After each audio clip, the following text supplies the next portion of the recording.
Magalak tayong lahat, si Hesu Kristo'y nabuhay, nanaig sa kamatayan. Alleluia, Alleluia. Panginoon ang naghirang sa tinubos niyang bayan, nagpupuring mga hinirang, masayang nagdiriwang. Mag-alak tayong lahat, si Hesu Kristo'y nabuhay, nanaig sa kamatayan. Alleluia, Alleluia. Simulan natin ang ating banal na pagdiriwang sa ngalan ng Ama at ng Anak at ng Espiritu Santo. Amen. Sumainyo ang Panginoon. At sumayo rin. Mga kapatid, tinipon tayo bilang kaanib ng angkan ng Diyos. Kaya dumulog tayo sa maawaing Panginoon na nagpapatawad ng lubos. Sinugong tagapagpagaling sa mga nagsisisi, Panginoon, kaawaan mo kami. Panginoon, kaawaan mo kami. Dumating na tagapag-aniyayang mga makasalanay magsisi, Kristo, kaawaan mo kami. Kristo, kaawaan mo kami.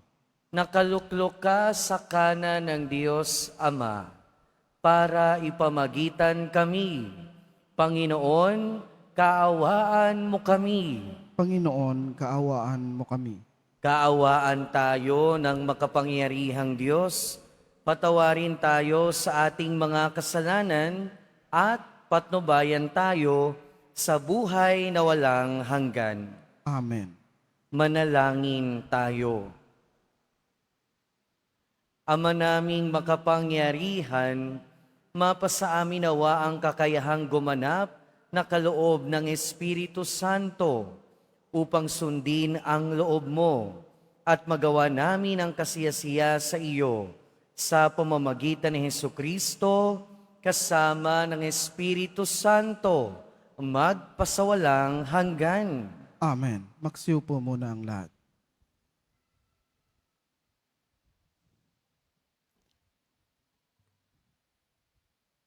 Pagbasa mula sa mga gawa ng mga apostol. Samantalang nasa Corinto si Apolos, si Pablo na may naglagos sa mga dakong bulubundukin ng lalawigan hanggang dumating sa Efeso. May natagpuan siya roong ilang alagad at tinanong niya, "Tinanggap ba ninyo ang Espiritu Santo nang sumampalataya kayo?" "Hindi po," tugon nila. "Ni hindi namin narinig na may Espiritu Santo.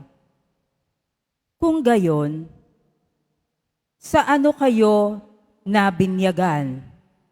Tanong niya. "Sa binyag ni Juan," anila. Sinabi ni Pablo, "Ang binyag ni Juan ay tanda ng pagsisisi."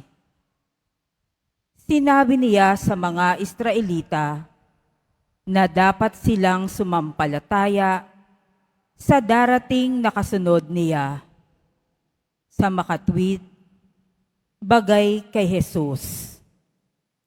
Nang marinig nila ito, sila'y nagpabinyag sa pangalan ng Panginoong Jesus. Ipinatong ni Pablo ang kanyang kamay sa kanila. Bumaba sa kanila ang Espiritu Santo at sila'y nagsalita ng iba't ibang wika at nagpahayag ng salita ng Diyos. Sila'y humigit kumulang sa 12 lalaki. Sa loob ng 3 buwan, si Pablo'y pumapasok sa sinagoga at nakikipagtalo sa mga naroon at buong tapang na ipinaliliwanag sa kanila kung ano ang paghahari ng Diyos. Ang salita ng Diyos. Salamat sa Diyos.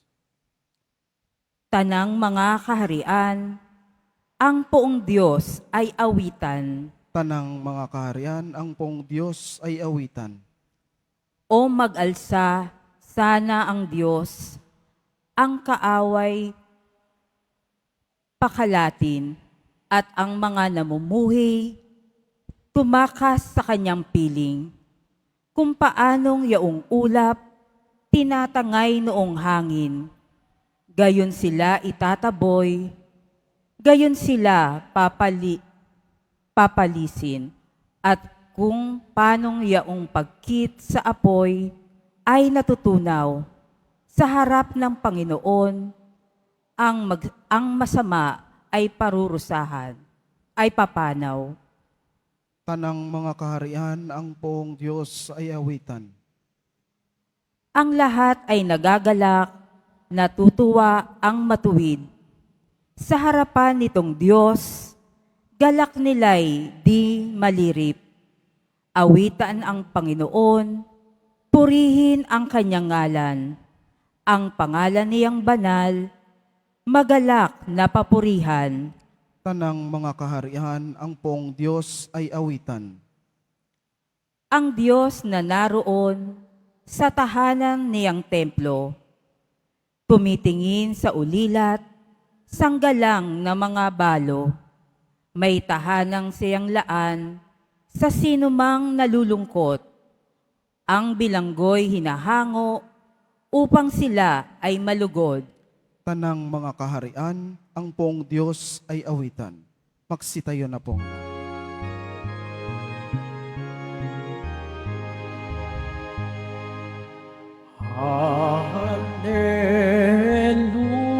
Hallelujah, hallelujah, hallelujah, hallelujah.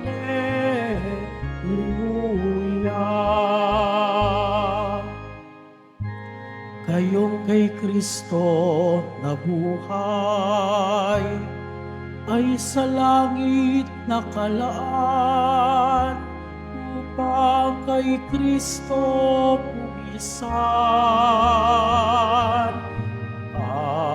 Hallelujah, hallelujah, hallelujah, hallelujah.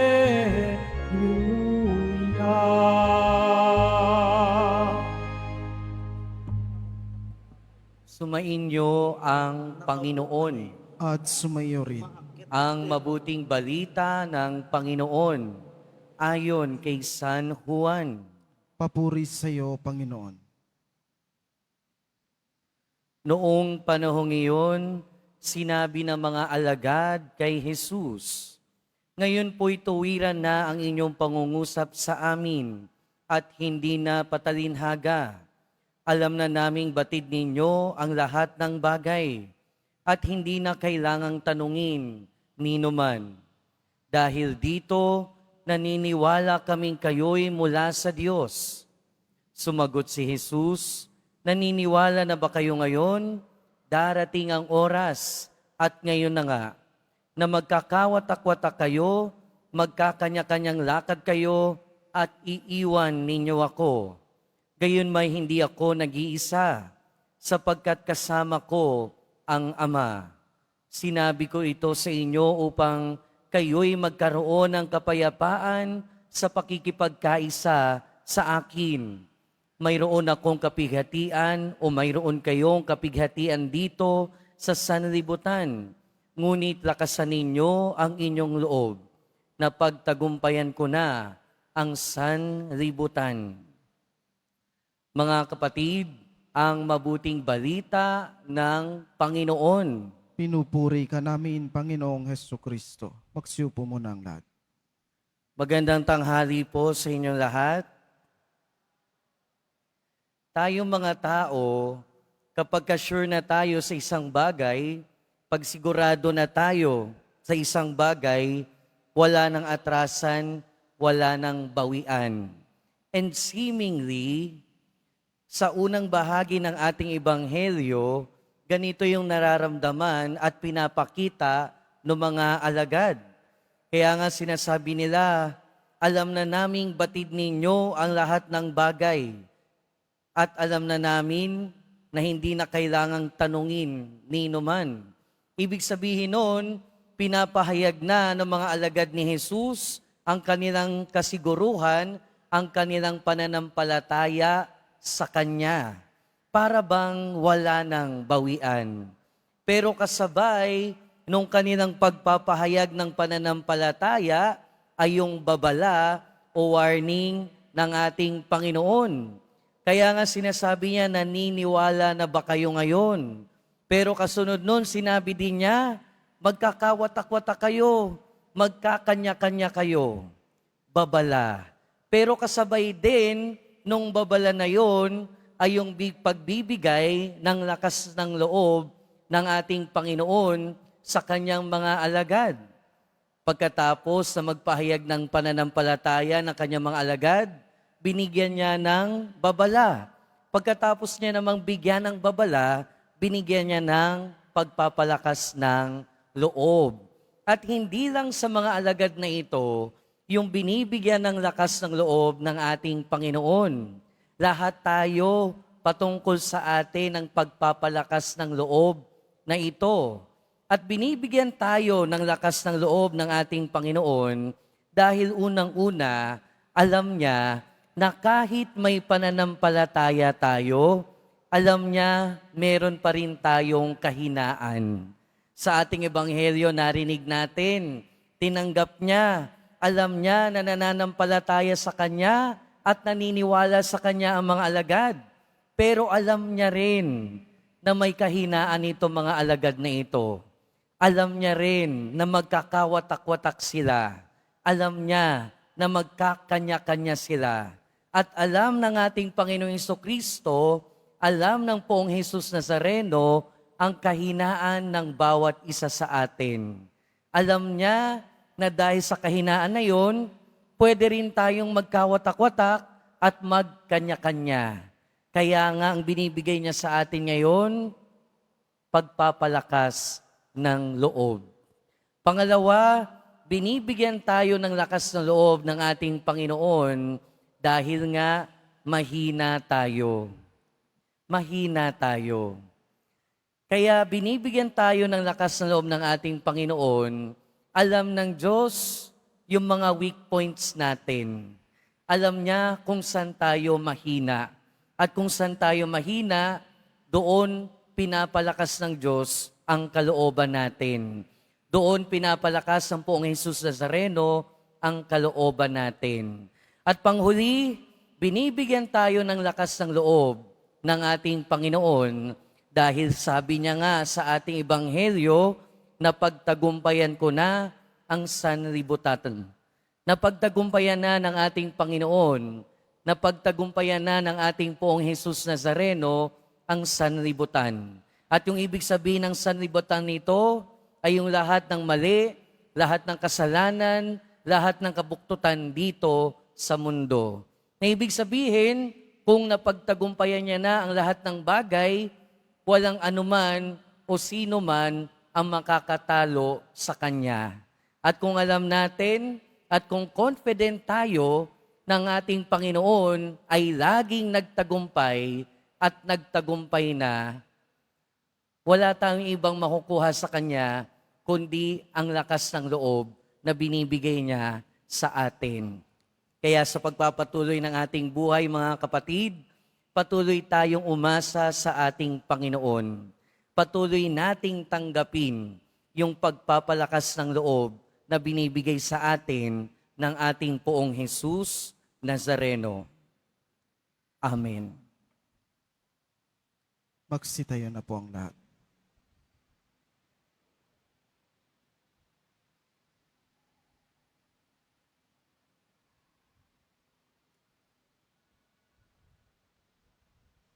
Minamahal kong mga kapatid, pagkatapos mapagtagumpayan ni Jesus ang mundo, isinugo niya ang Espiritu upang tulungan tayo sa mga hinaharap nating pagsubok at sa ating misyon na magpatotoo sa Kanya. Manalangin tayo upang pagkalooban tayo ng lakas at hilingin ng Kanyang tulong sa ating mga pangangailangan. Sa bawat panalangin ang ating itutugon, Panginoon, loobin mong makasalo kami sa iyong tagumpay. Panginoon, loobin mong makasalo kami sa iyong tagumpay. Ang mga inuusig, naway magkaroon ng lakas ng loob na manindigan sa kanilang paniniwala. Manalangin tayo. Panginoon, loobin mong makasalo kami sa iyong tagumpay. Ang mga natutukso, naway mapaglabanan ang kanilang kahinaan sa pamamagitan ng biyaya ng banal na Espiritu. Manalangin tayo.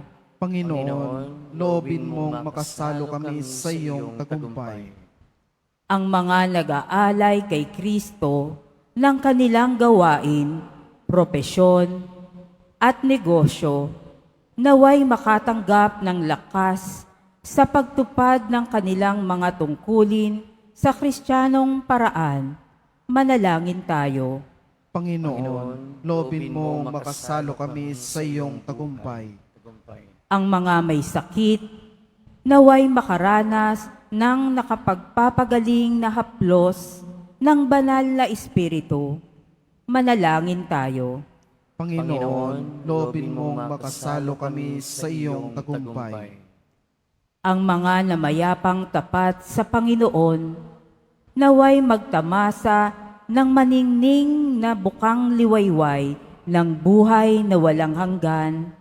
Manalangin tayo. Panginoon, loobin mong makasalo kami sa iyong tagumpay. Makapangyarihang Ama, magagawa mo ang lahat ng bagay. Marapatin mong gamitin namin ang iyong kapangyarihan sa lahat ng aming ginagawa para sa iyong ikaluluwalhati. Hinihiling namin ito sa pamamagitan ni Kristo na aming Panginoon. Amen. Pagsiupo muna ang lahat.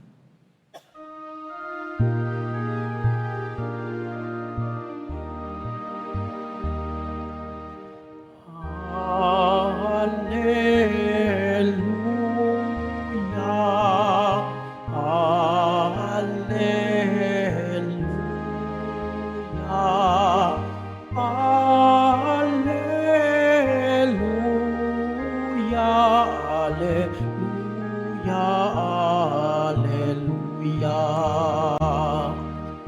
Ang lupa'y nayanig, ito rin ay tumahimik, ng ang poon ay tumindig, bilang ko natin. Alleluia, alleluia,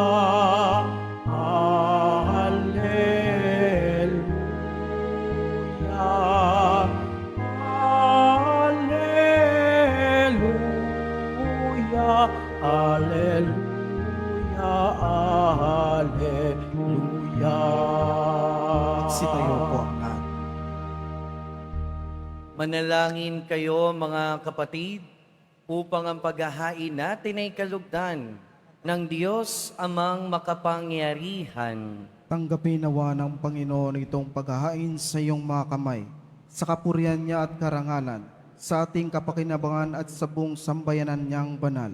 Ama naming lumikha, kami naway makapaghain ng ginanap ng anak mong giliw sa ikapagpapatawad ng mga kasalanan namin at ang aming kalooban ay iyong palakasin sa pamamagitan ni Hesukristo kasama ng Espiritu Santo magpasawalang hanggan. Amen. Sumainyo ang Panginoon. At sumayo rin. Itaas sa Diyos ang inyong puso at diwa. Itinasa namin sa Panginoon. Pasalamatan natin ang Panginoong ating Diyos. Marapat na siya ay pasalamatan. Ama naming makapangyarihan, tunay ngang marapat na ikaw ay aming pasalamatan. Ngayong ipinagdiriwang ang paghahain ng Mesiyas, ang maamong tupa na tumubos sa aming lahat.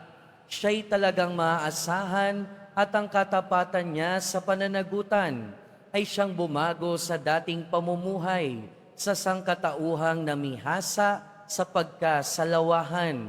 Ang dangal ng tao ay ganap na itinampok upang mamana namin sa pakikipagkapatid kay Jesus. Kaya kaisa ng mga anghel na nagsisiawit ng papuri sa iyo nang walang humpay sa kalangitan, kami nagbubunyi sa iyong kadakilaan. Santo, Santo, Santo, Panginoong Diyos ng mga hukbo, napupuno ang langit at lupa ng kadakilaan mo. Hosana sa kaitaasan. Pinagpala ang naparirito sa ngalan ng Panginoon. Hosana sa kaitaasan. Magsilod po ang lahat. Ama naming banal, ikaw ang bukal ng tanang kabanalan.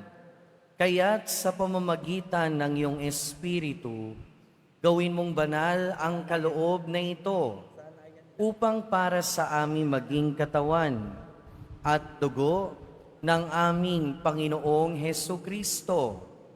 Bago niya pinagtiis ang kusang loob na maging handog, hinawakan niya ang tinapay, pinasalamatan kanya, pinaghati-hati niya iyon, iniabot sa kanyang mga alagad at sinabi, "Tanggapin ninyong lahat ito at kanin. Ito ang aking katawan na ihahandog para sa inyo."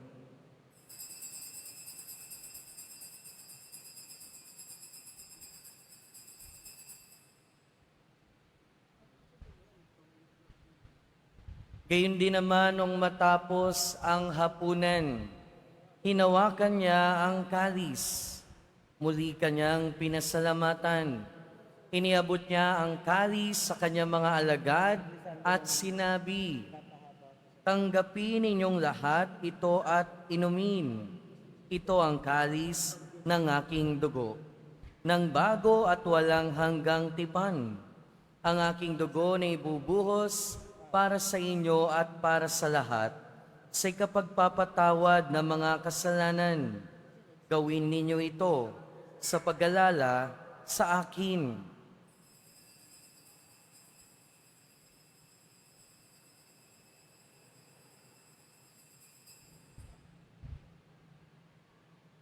Magsitayo na po ang lahat.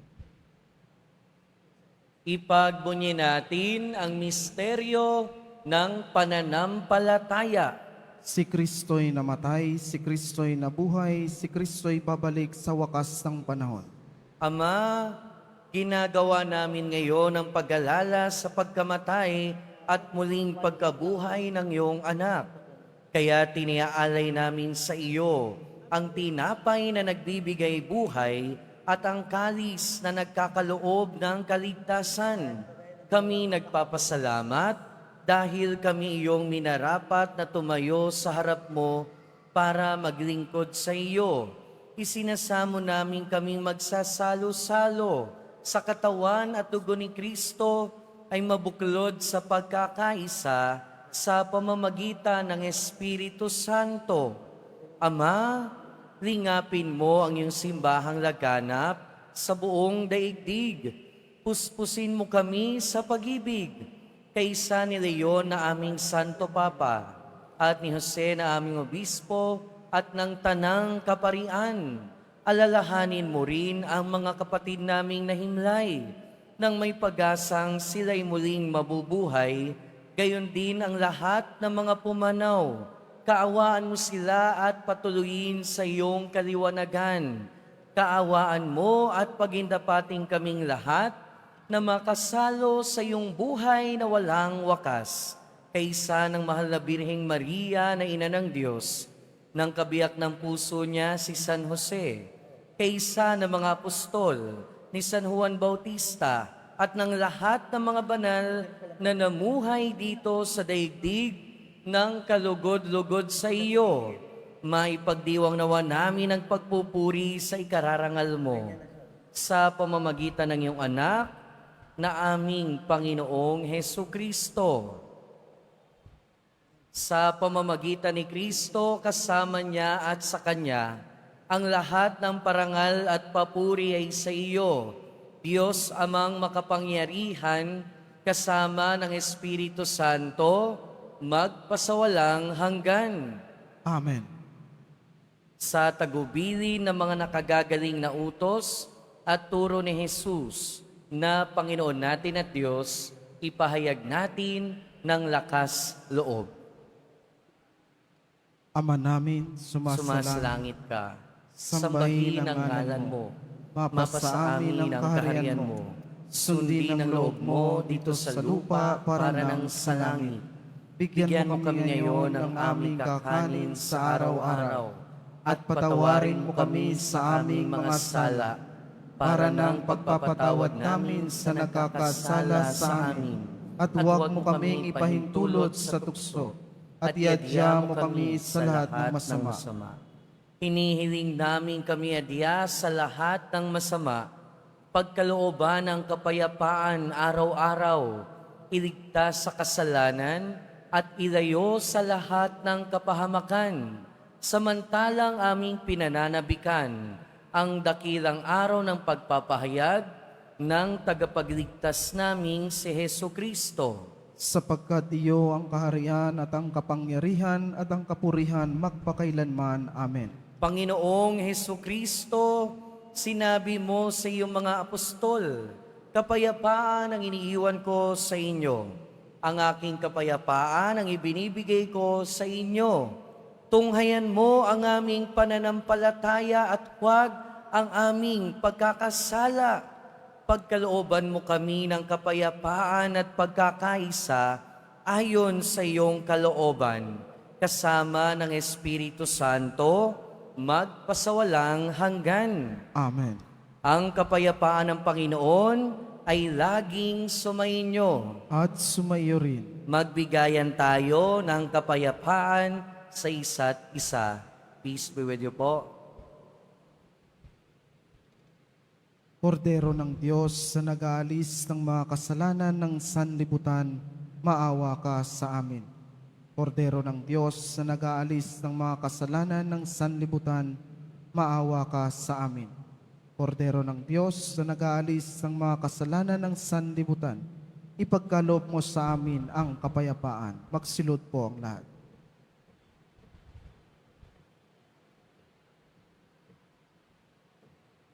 Ito ang kordero ng Diyos. Ito ang nag-aalis ng kasalanan ng sanlibutan. Mapalad ang mga inaanyayahan sa kanyang piging.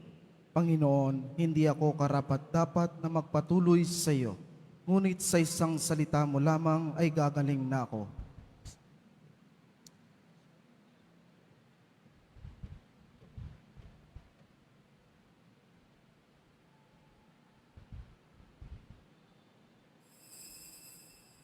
Para sa lahat ng tatanggap ng banal na komunyon, sasagot po tayo ng amen pagkasabi ng pari o ng lay minister ng katawan ni Kristo. At isubog at sa bibig bago umalis sa harapan ng pari o lay minister. Sumunod po tayo.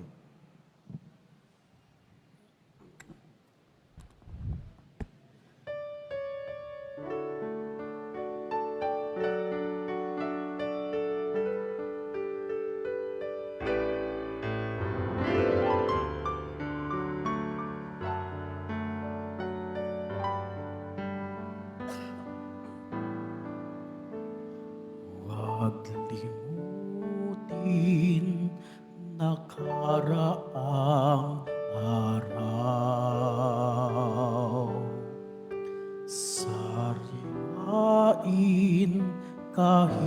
balik tanaw. Takip silim di man mapigilan, sandali lang ang dilim. Iyong bilangin ang bawat sandali. Tagalakay, wari-walang patid. Magkasama tayo sa pagsabik ng sanglangit sa daigdig. Minamahal kita tunay, ang tinig ko sa'yo'y buhay.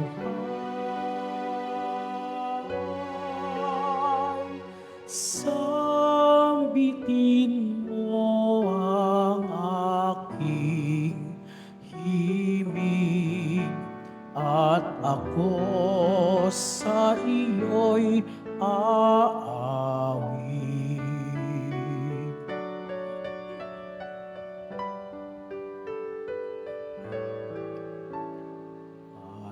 Alaala ng pagkakaibigan, sa puso itago't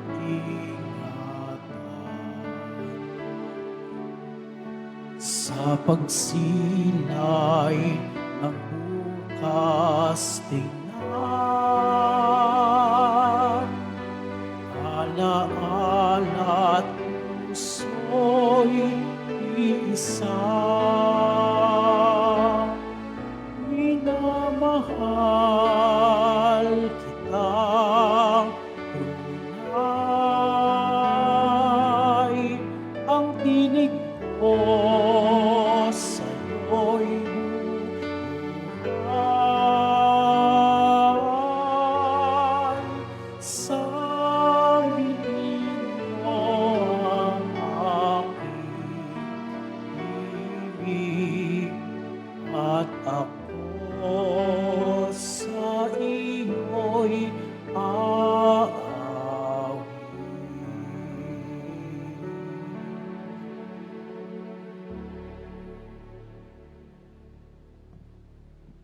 Announcement. Ang lahat po ay inaanyayahan, lalo na ang mga may sakit o may karamdaman, sa ating healing mass and service sa darating na June 5, 2025, Huwebes sa ganap na ika-6 ng gabi. Makiisa po tayo.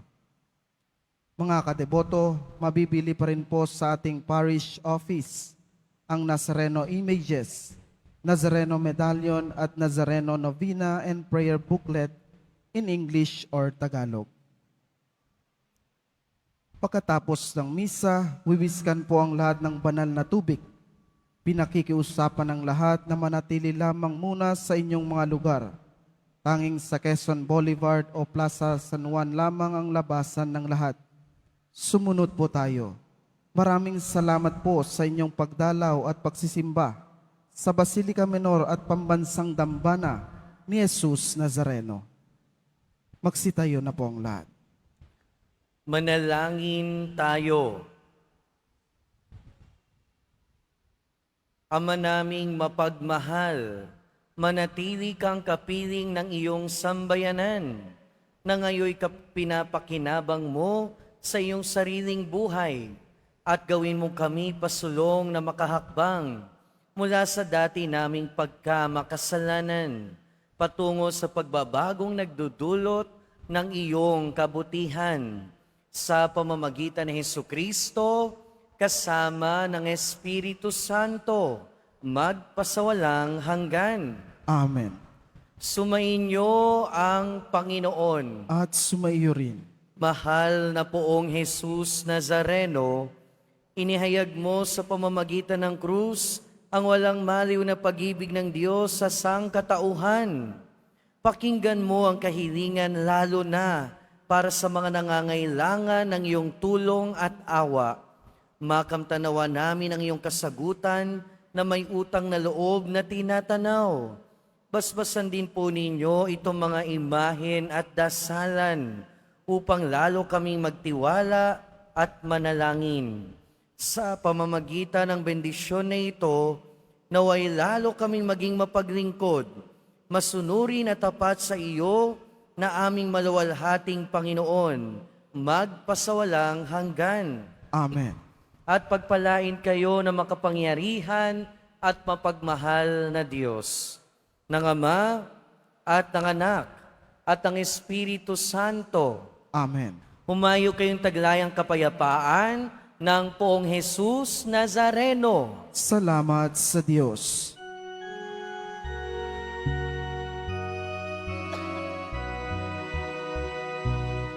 Nuestro Padre Jesus Nazareno, sinasamba ka namin,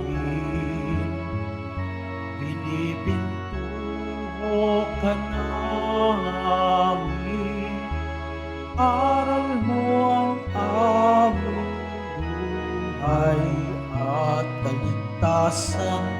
Nuestro Padre Jesus Nazareno, iligtas mo kami sa kasalanan. Ang krus mong kinamatayan ay sagisag ng kaligtasan. Nuestro Padre Jesus Nazareno, inarangal ka namin. Nuestro Padre Jesus Nazareno, inuwalhati ka namin. Nuestro Padre Jesus Nazareno, inarangal ka namin. Nuestro Padre Jesus Nazareno, niluluwalhati ka namin.